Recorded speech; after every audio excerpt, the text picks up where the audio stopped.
Herzlich willkommen.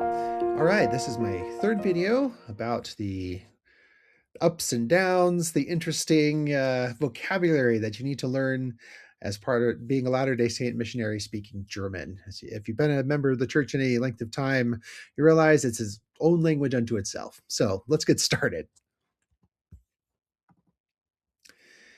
All right, this you're going to hear this word quite a bit. Segnen is to bless. And then der Segen is a blessing. So if it's like if you someone asks to give you like a priesthood blessing, they might ask, uh, kannst du mir einen Segnen geben? Ein Segen geben. Ja, oder kannst du mich segnen? Kannst du mir einen Segen geben? Yeah, it's a little bit different. But yeah, that's the word we use for blessings in German.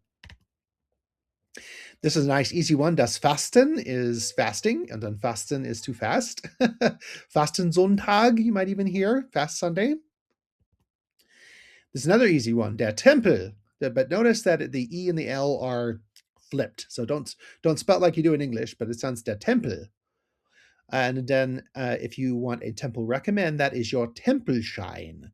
So a shine is like usually like if you have a bill, like a money, like of euro, that's a Euroschein. So it's kind of your temple shine. It's your temple bill. But yeah, if you have want a temple recommend, that's called a Tempelschein.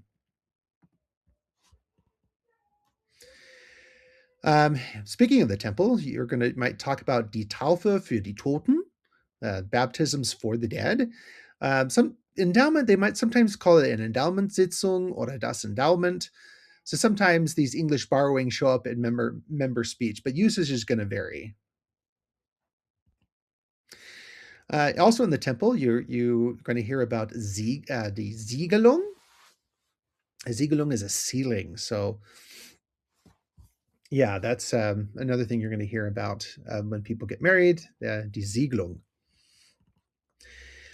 Another big part of the church is the Familienforschung. You might also hear some people say Ahnenforschung for this. Ahnenforschung, Familienforschung. This is like family history, genealogy.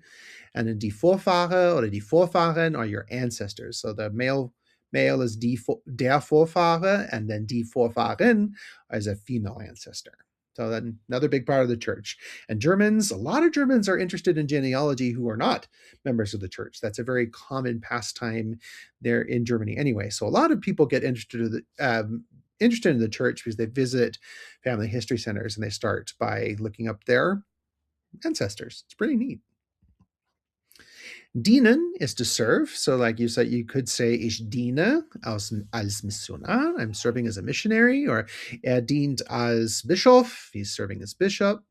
Der Dienst is a name for service. So you say, like, we're doing ein Dienstprojekt, you might hear, is a service project. Dienstprojekt, a service project.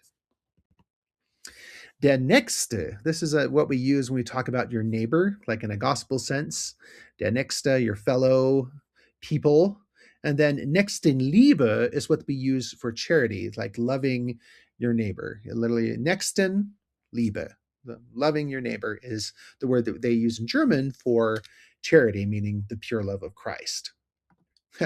One thing to remember, though, like to charity, like to help the poor, is usually called Spenden. So Geld spenden is like to donate money.